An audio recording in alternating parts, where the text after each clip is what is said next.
The most dangerous moment of your day is when the noise finally stops.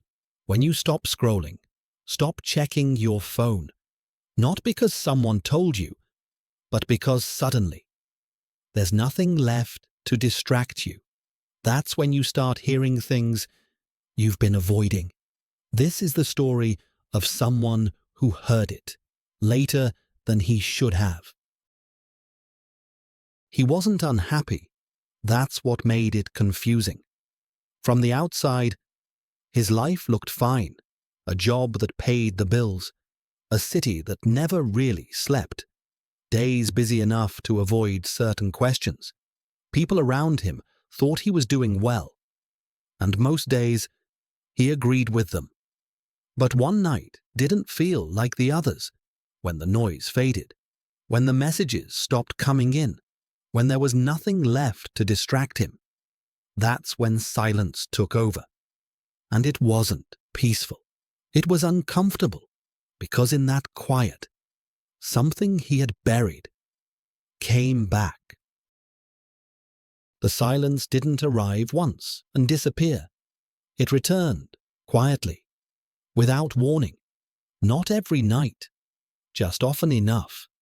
At first, he ignored it. He stayed busy longer, filled his evenings with noise, work to finish, screens to stare at, conversations that never went deep enough to ask real questions. For a while, it worked. Then, it didn't, because the silence was never demanding his attention. It was patiently waiting for it. Each time he avoided it, it returned with more weight. Not louder, just harder to ignore.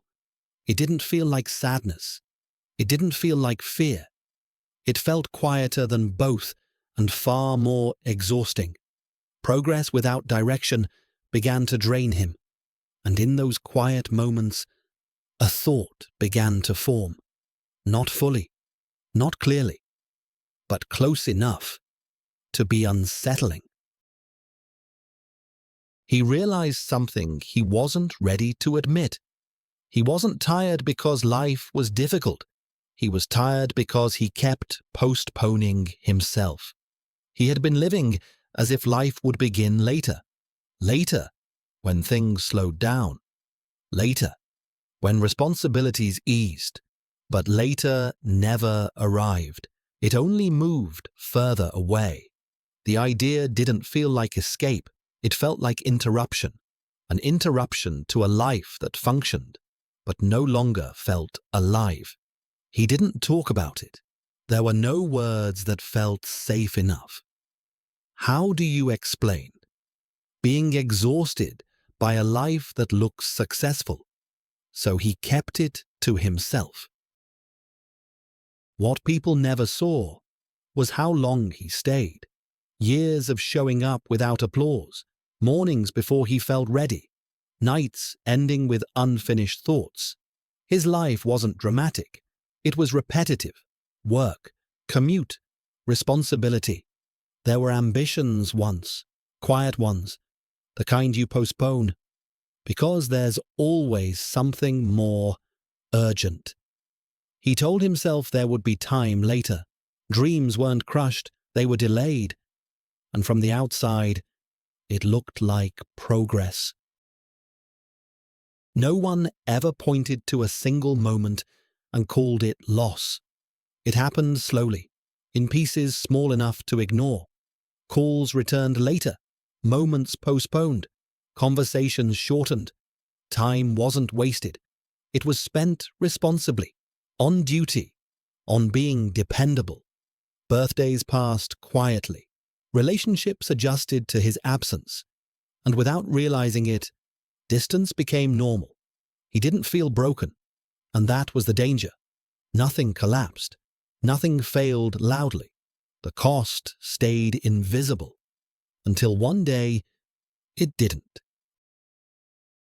The realization came too late to feel like relief. He had the awareness. He had the desire. He even had fragments of a plan. But what he ran out of was time. The thoughts didn't disappear. They were written, scattered across pages in a worn notebook, some rushed, some careful, none finished. He never shared them, not because they were secret, but because he always believed there would be time. When he passed, there were no explanations, just an empty room, an old desk, and those pages, a record of a life that made sense on the outside and waited too long on the inside. Silence doesn't arrive to comfort you. It arrives to tell you something. And whether you listen early or only when life finally slows down is the only difference this story ever had. If this reached you, don't rush past it. Some lessons get louder the longer you ignore them.